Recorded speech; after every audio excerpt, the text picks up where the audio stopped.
James sent me this video, and you wouldn't know about this bit of truth if I hadn't seen it. Well, a bit of difference if I hadn't seen it on this video. Mark Felton, the King's Secret. Did George VI abuse his power in the Second World War? It's very interesting, but it just throws up many more questions for me. Please go over to this channel and watch the whole video. I am just reporting on what I've seen, and I've put some of this video in because there's just so much information. But let's carry on with the video for a moment. And thank you, James, for sending me this video. I hope Mark Felton doesn't mind me copying a bit of his video. It is so hard to leave any of it out because he's trying to show you the connections between the royal families. So he's got to talk quite a bit to show you the connections and what it all means. But anyway, let's continue. However, whilst researching something completely different, I started to come across the very outer edges of something which I think should be made public concerning King George VI in World War II.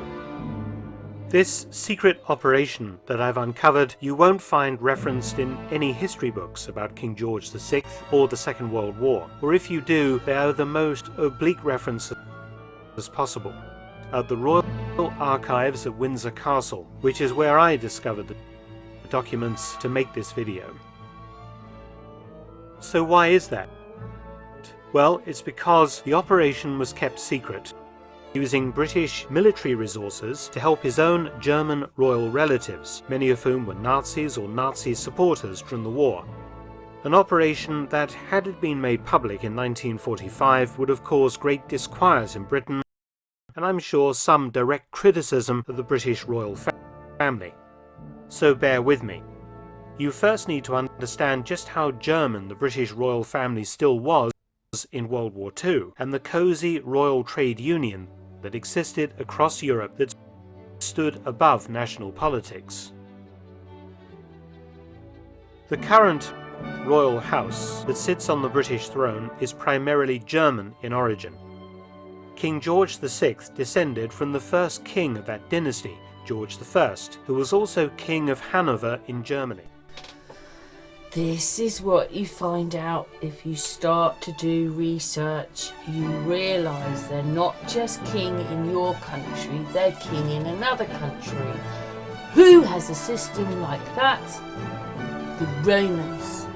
They're like emperors, like Prince Philip was Prince of Greece and Prince of Denmark. They're emperors. They've got more than one territory. Yeah. So,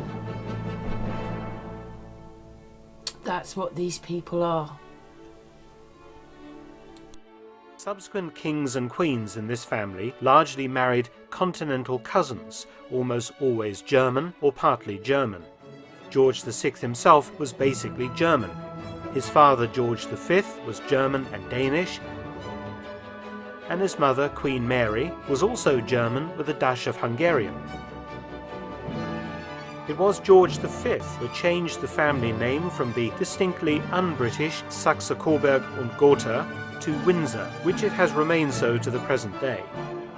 Quite incredible that really sitting on the English throne are Germans pretending to be English. And we're being run by that. A group of people who changed their name. Oh, we were helping all our family in the war, the Germans. Oh, but now, because we're supposed to be English kings and queens, we've got to change our name. Quite incredible, because that means that Victoria must have been the same. And look at the amount of children she had and how many of them married into these families. Look at the Queen. She's married Philip, another one.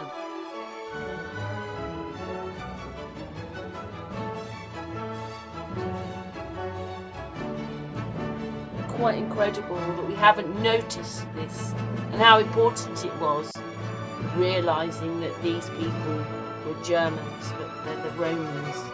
That's what they really are. It's the Romans. Anyway, let's carry on with the video. Via Queen Victoria's large extended family, George VI was closely related to most of the royal families of Europe, as well as the many princely houses of Germany, not the least of which being the House of Hanover, from whom his own dynasty had originated, as I said, with King George I way back in 1714. Ernest Augustus, Duke of Brunswick, second cousin of King George VI. His father had even held a British title from 1878 until 1917, Duke of Cumberland and Teviotdale. That was until King George V somewhat reluctantly took the British title away from this German prince 3 years into World War I, one of several royal relatives whose German titles were so officially deprived to save the House of Windsor's British image. The British king's German relatives were on the wrong side.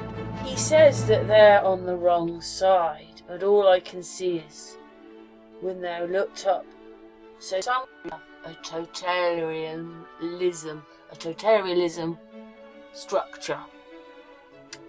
And we've grown up believing that Russia was communist, but it says that it had been totalitarianism. If Russia's got it, a lot of the Middle East have it, then we've got it. It's no different. So it's all one thing, run by whoever. I mean, Charles does have many countries, so he's got to be an emperor status, really. Just look at them all. He's even got the Commonwealth, proxy king here, so many places. There is only one side. Obviously, this person's done a lot of research. They said that Prince Charles gave him permission to release this information. That's quite incredible. Why would Charles want that released? Showing that his whole family is German, and in the war they were supporting the enemy. Because they were German, not English. Don't you think that's incredible? And not only the wrong side, but some of them had apparently gone to the dark side. Ernest Augustus, Duke of Brunswick, had married the daughter of Britain's arch-enemy in World War I, Kaiser Wilhelm II. A gathering that took place in 1939 to celebrate the old emperor's 80th birthday. Out of the blue, a telegram had arrived from Buckingham Palace. She writes, quote, "What pleased my father particularly was the fact that he had been remembered by the King and Queen of England. Throughout King George V's reign, the English court had, since 1914, completely ignored the Kaiser's very existence. Now, 25 years after the outbreak of the First World War, the King's son, George VI, had sent his heartiest congratulations." End quote. My mum would never ever believe this in a million years. Never. But what we find is that there's all these things we don't know about, and then we find out about them afterwards. I mean, I don't even know what Tartarian is anymore, the word. I think old tech, the old world, yes, but we've got totalitarianism, Tartarianism. You see what I mean? They're a bit similar, aren't they? So what was Tartarianism? But in that time, those people far more advanced. But, oh yes, and so, you know, that part finished in the First and Second World War. In the First World War, England was still gaining territories. Yeah. The Roman Empire turned into the British Empire. And they obviously stuffed all the Germans in there as well. But imagine, obviously my mum will say that my uncle died, whatever it was. She'll have these stories and all these people who put their lives on the line For what? For absolutely what? Now, I wonder what the millions of households across Britain who had lost sons during the First World War against the Kaiser's armies, and the hundreds of thousands of living veterans who had survived that terrible war, would have thought of their king sending birthday congratulations to the man who had started that terrible war, and had in fact been officially listed as a war criminal at the end of it. Such social niceties only reinforce the cosy relationship between the various royal houses, somehow disassociated from the realities of history and politics. Anyway, this is a good indication that King George VI was very much a member of that Royal Trade Union, as some historians have called it, and he was to aptly demonstrate this 6 years later at the conclusion of yet another bloody war against the Germans. So all these royals have a code, and it goes beyond and above politics. Them first, the Romans, trying to organise everything. Yeah, imagine the King of England sending... Well, we're going to see it. No, I'm not going to ruin it. We're just going to let the video play a bit, and we're going to see what he says. Having lost their position at the end of World War I, he still retained enormous land holdings, many different palaces and castles, and enormous wealth. Brunswick Palace was one such place, and a trio of castles, Cumberland Castle at Gemünden in Austria, and two in Germany, Marienburg near Hanover, and Blankenburg near Brunswick. World War II was a tricky one for Ernest Augustus, remembering that, as well as being a German, he had also, like his father until 1917, been a British prince.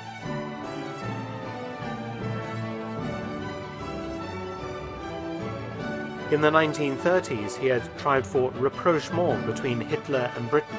Hitler was also desirous of such a rapprochement, and had even asked the Duke to arrange a marriage between his daughter, Princess Frederica,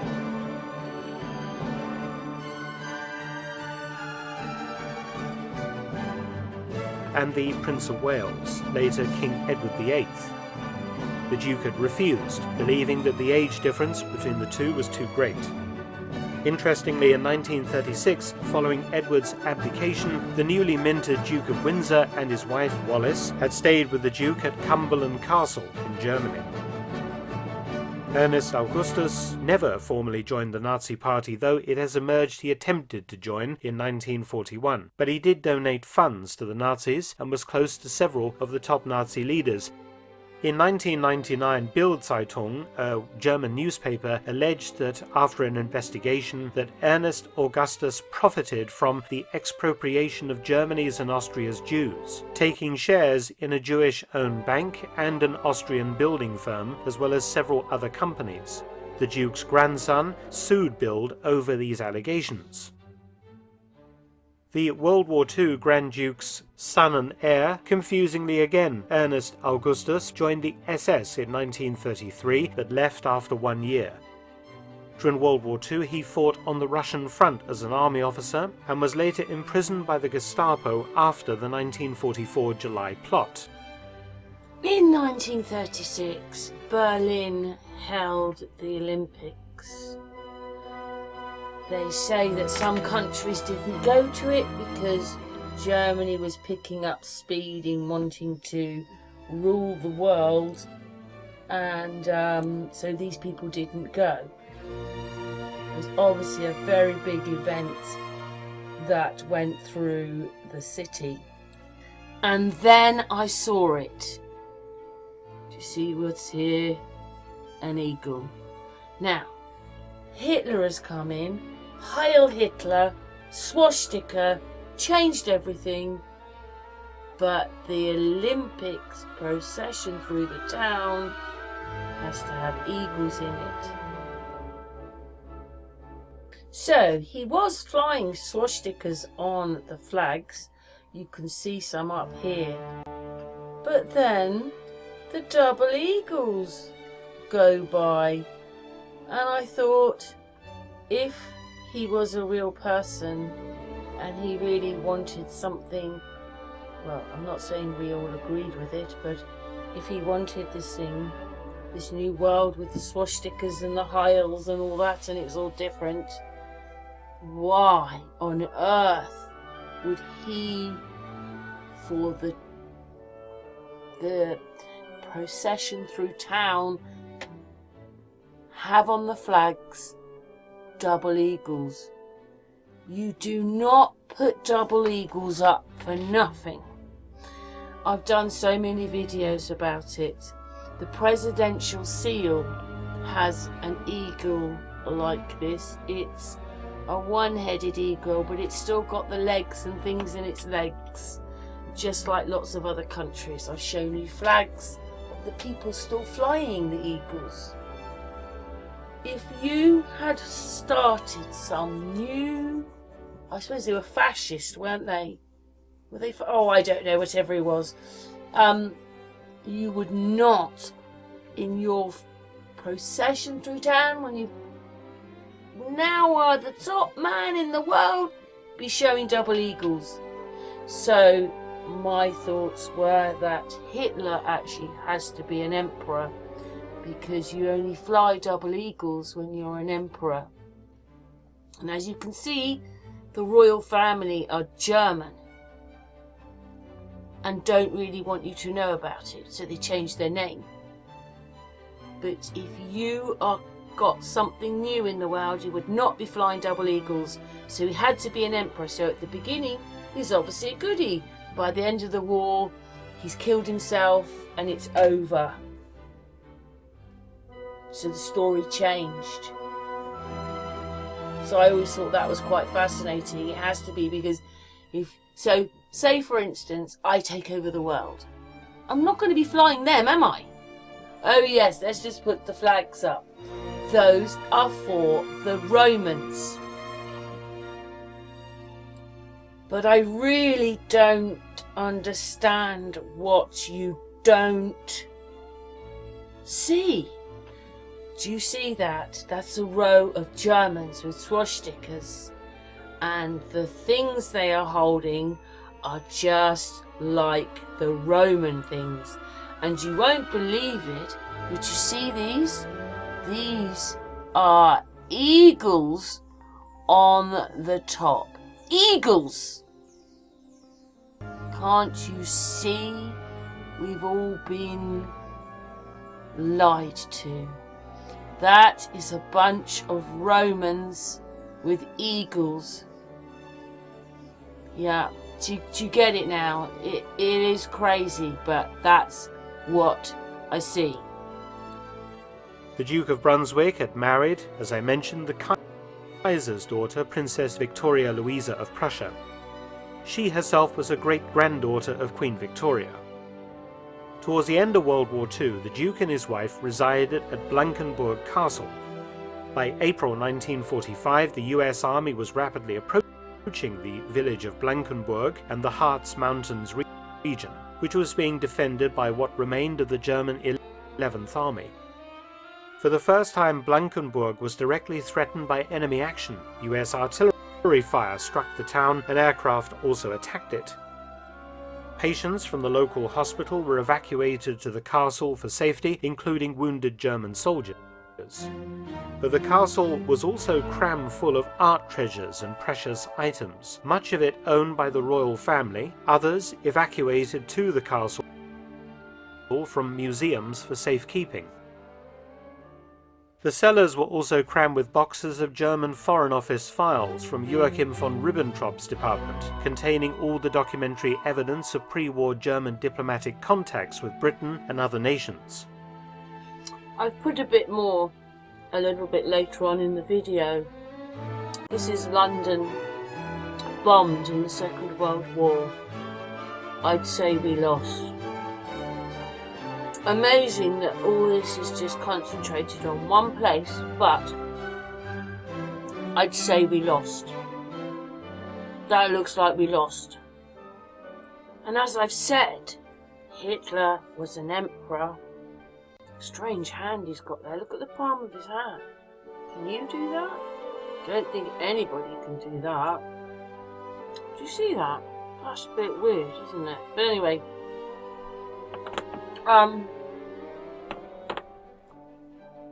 yeah, maybe everything was different and they changed the story. But it is quite incredible that our royal family end up being the Germans. So it's like you're in another country watching your whole world collapse over there. Yeah, anyway, let's carry on. The local military commandant informed the Duke that the castle would not be included in his regional defence plan, to hopefully spare it and its treasures from destruction. On the 20th of April 1945, Hitler's 56th and last birthday, the headquarters staff of the 11th Army had been taken prisoner by the Americans. Blankenburg also fell. US forces drove up to the castle itself and warned the Duke that any villagers harbouring such men or giving them succour would suffer from US retaliation. The Americans allowed the Duke to go out and speak to local communities to urge holdouts to give themselves up. Due to the agreed post-war occupation zones of Germany, Blankenburg was in the British zone, and British troops arrived to take over from the Americans. Princess Victoria Louisa wrote that the British authorities were most interested in the crates of German Foreign Office files in the castle's cellars. Revealed that before the British could organize the crates transfer, US officers arrived and ordered the princess to open the cellars, whereupon the crates were transferred to US Army trucks by a unit of black GIs and driven away. She noted that the British returned a few days later and the Duke showed them the empty cellars. Princess Victoria Louisa went to some lengths in her book to badmouth the British occupation forces, portraying them as being martinets, until the Brunswicks began to have dealings with the regional military government in Hanover. Brings me to the event that I discovered concerning the British king and his German royal relatives in their castle at Blankenburg. According to the London Protocol of 1944, the Free State of Brunswick was supposed to form part of the British zone of occupation. However, a month after the Allies had captured Blankenburg, the British made a geographical adjustment to the local boundary between the British and Soviet zones, an adjustment that would place Blankenburg in the Soviet zone of occupation. Amazing that the zones got changed, isn't it? Very interesting indeed, but one thing I don't understand, let's just have a look. Where is it? Yeah. Germany took Denmark, or a part of Denmark, in the Second World War, but there it's already part of Germany. Yeah. The Duke was naturally horrified to learn that his castle and all of his own treasures, antiques and assorted chattels would soon find themselves in Soviet hands.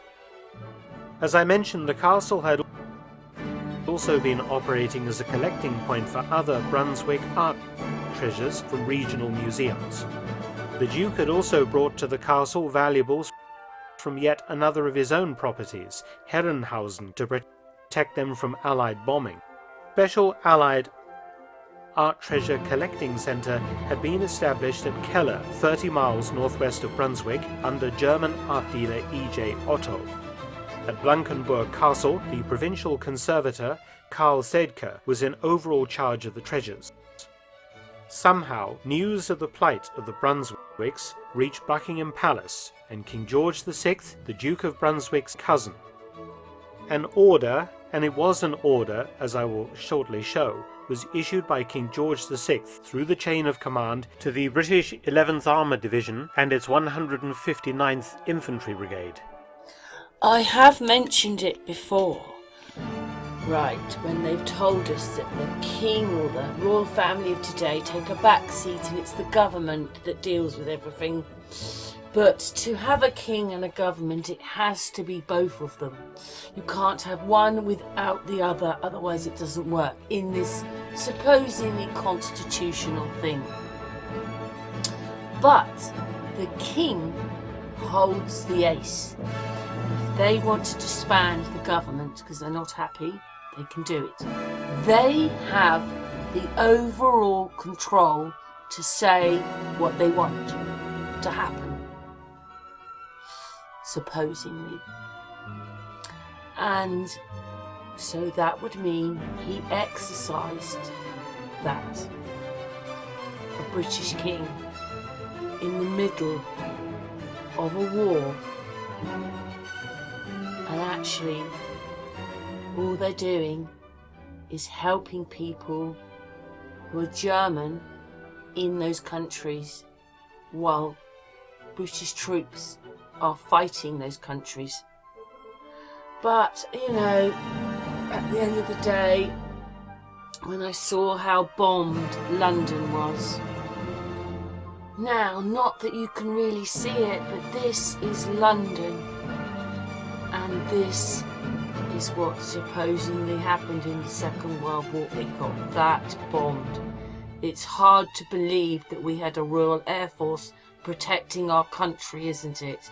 What, they were over there bombing the Germans while the Germans were over here bombing us? It doesn't really add up when you see.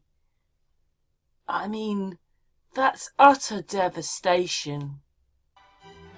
Utter devastation. So what happened here? Because I can't see that our Royal Navy, Air Force, were looking after us. It just looks like obliviation. But we're going to carry on and listen to a bit more of this video. Brigadier J.B. Churcher must have informed the commanding officer of the 1st Battalion, the Cheshire Regiment, an infantry battalion, to send a party of men, several dozen strong, and 30 army trucks to Blankenburg Castle. Captain Paul McConnell was given command of the operation, and absolutely no mention or word of this operation could be found in the 1st Battalion Cheshire Regiment's war diary, even though I and the regimental historian checked it very carefully. It was almost as if the operation was secret, which becomes blindingly obvious once you start to research it in detail. A British member of the famous Monuments Men Art Protection Unit was dispatched to Blankenburg to help sort out the items and aid in their removal. That officer was Major Felix Harbord of the Royal Engineers.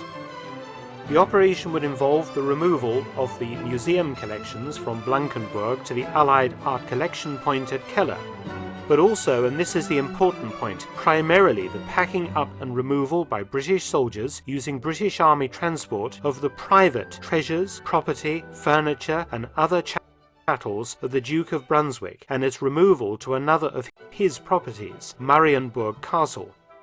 Newly begun on occupation duties in defeated Germany, were ordered by the highest authority of all, that is King George VI, to act as removals men, tasked with days of hard labour, carrying privately owned art, antiques, furniture, rugs, tapestries and china, and the entire contents of that castle, and safely transporting this material to another privately owned castle, diverting them from the duties that they had joined up to perform, royal removals not being part of the British Infantry's Handbook of Operations. That this operation was ordered by King George VI to help his close German relative is undoubtedly true, and that it was kept secret is undoubtedly true. So some of you, particularly those who are not British, may be asking, so what's the big deal? Why can't the king help out his close relative? What's wrong with saving beautiful things from the Soviets? Well, of course, I have no problem with the saving of art treasures and other historical items. However, the problem lies in the king's ordering of the use of British soldiers to perform this operation. The British monarch is a constitutional monarch, and they cannot carry on like this. They are not supposed to interfere in state matters, and certainly not in the military chain of command, in order to obtain favours for their relatives, and use state resources to complete that favour. Well, thank you very much to this person, because they've given more enlightenment to show us the connections that these people have all above your heads. Trump's in there as well. They're all in there. Well, I've told you what I see them as. Look, he's got an eagle on there. Well, anyway, I hope you found this enlightening. As I said, thank you very much to Mark Felton. Go over to his channel and watch the whole thing, because I've just taken a bit of it. And thank you, James, for sending it to me.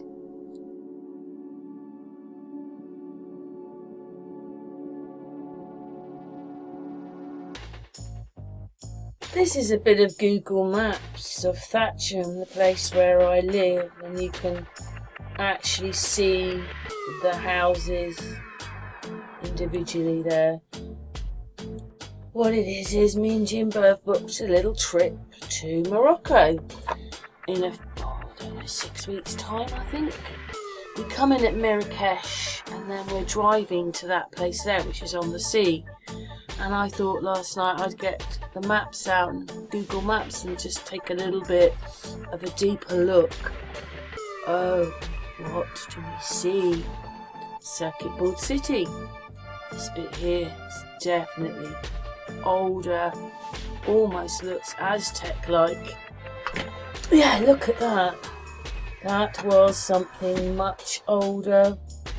So they kind of lied to us about electricity, saying that we only got it like years ago. We obviously got it a lot longer ago, but I was very shocked to see Circuit Board City, because I've shown you a bit in America with the circle. I'm adding this bit. This is from a different video. This is from the last video. This is America, and I was so shocked because everything is in squares, in a square, in a square, in a square. It's all real estate, that's what I see. But when you see the patterns, I mean, some of those aren't so old. Obviously, those are quays down there and people live there on the water, but there is this same Circuit Board City, and look at that circle.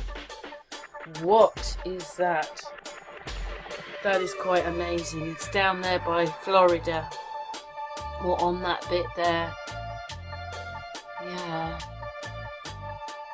That's me trying to get to grips with Google Maps, because, oh yeah, see those? They've got plots ready for houses. There's no houses on them. Yeah, anyway, I was just looking over things. I think we stopped there. This video originally was made with Mickey, and he wanted to see what that, part triangle was, but look at that. Circuit Board City, or what? That's old. Some of it had houses on, it doesn't anymore. And there's another place there, look at that. It's a bit like the other one, sort of Aztec-y. These people were very clever. Amazing, just look at it. I find this quite fascinating. It just shows you that the old tech was here a long time ago. And this is how they did the electrics. They knew what to do in those days. However long ago it is. Could be hundreds of years ago. Yes, but look at it all. Circuit Board City. And then that one was Houston. But it wasn't like, except for the squares. See the squares on there. It wasn't like the other place. And then, that is another town, very dense population, but not like Circuit Board City. And then me and Mickey, because I originally did this video with my Mickey. But you can see all these circles. I mean, are they arable? They must be, but there are loads. This is over Arizona. Look at them. What are they? There's so many of them. Some of them aren't being used and some of them are. I thought that was quite interesting, and there's a town there.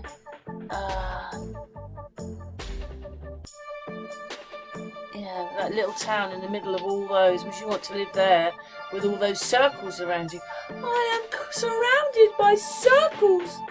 But it wasn't the only. So that's in Arizona, and then I move across a bit, and then I found hundreds more circles. Like, good God, are we really needing that many circles to feed us?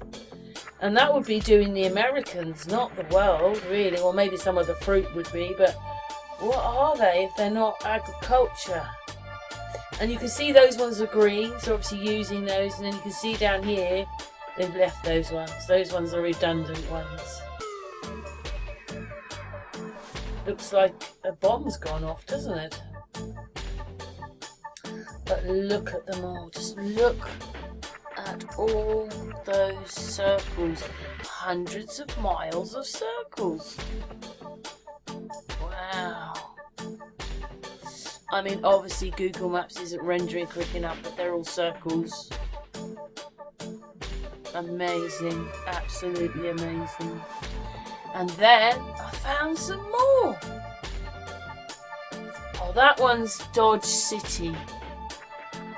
So that tells you where that is. Look at all those circles. They're everywhere. And over there, they're all circles. What the hell is it? Oh my God. Anyway, we are going back to the other video now, but I put this in to show you that America is circuit board city. There's loads of places that are going to look just like this. Let's carry on with the video. Called it circuit board. And here we are in Morocco. I think we're looking at Marrakesh, and then we go back to the beach. And Marrakesh has circuit board city. These look quite old. Not all of it's as old as the circuit board, but the circuit board almost looks like Aztec. We're just waiting for, I think, I don't know if Google has rendered yet, or maybe it has. And I'm looking at it, but bits of it, I mean, look at it from the sky. Wow, look, there's a circle there. Do you see that? Look at that. I like the circles.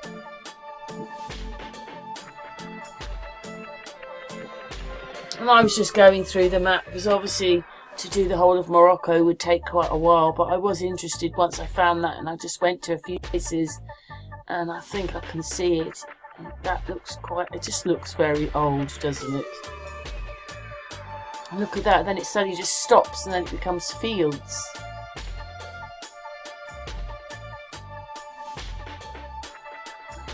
This bit, oh, just dipped off it. This bit looks circuit board. Well, I think this all does look circuit board, but this doesn't. This is totally different. It's hard to believe how many houses are in there. Ah, how many dwellings? A lot of dwellings.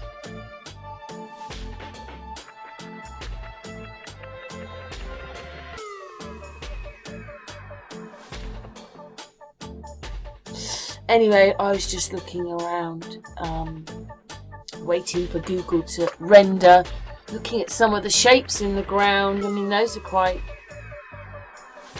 weird looking, aren't they? But in that bit there, you can definitely see that it's a complete different setup. This bit over, we're going out of view now. But then we do have these shapes, don't we? They're obviously, houses and things, aren't they? But anyway, I was only looking around. This is Marrakesh.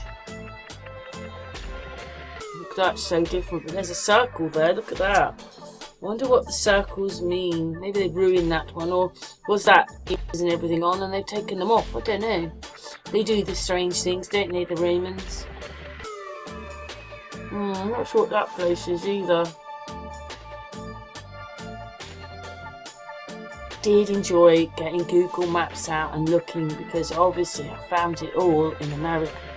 A strange place there, some strange shapes in the ground. Bit more circuit board, or maybe they're just modern apartment blocks. There's a bit, and maybe this bit up here, circuit board, or the remnants of circuit board.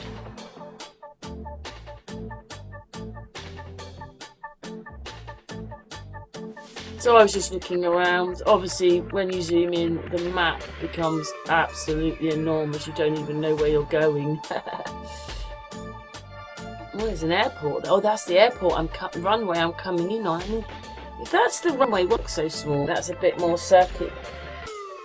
Oh, look, the ground.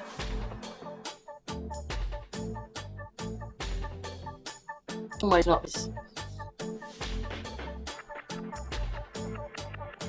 Board in there, especially that bit on the left. Yes.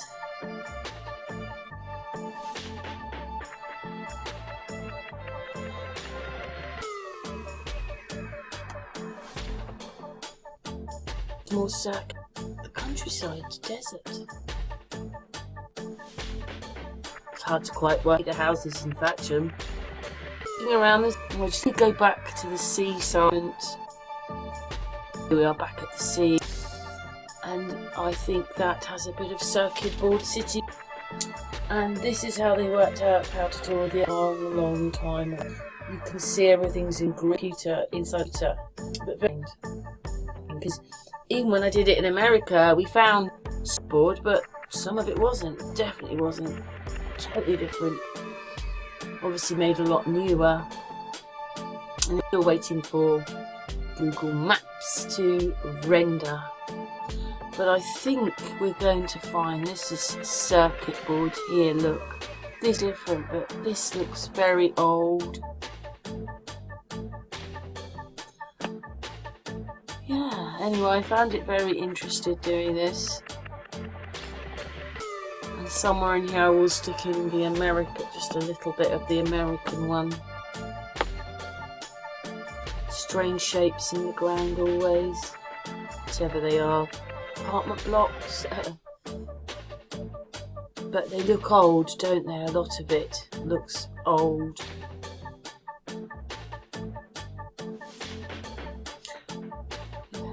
Obviously those are maybe more modern apartment blocks, but the grid is in there.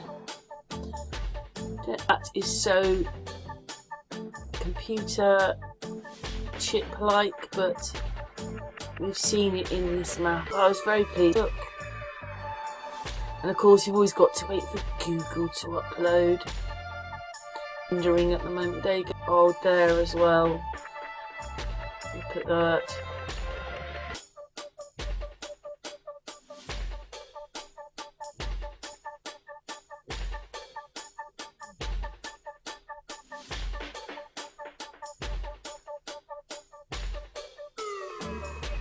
Another circle there. But anyway, I hope you enjoyed looking at the circuit board a bit. Crazy to me, that's old tech. That's it, it's down by this old type. But thanks for watching your thought.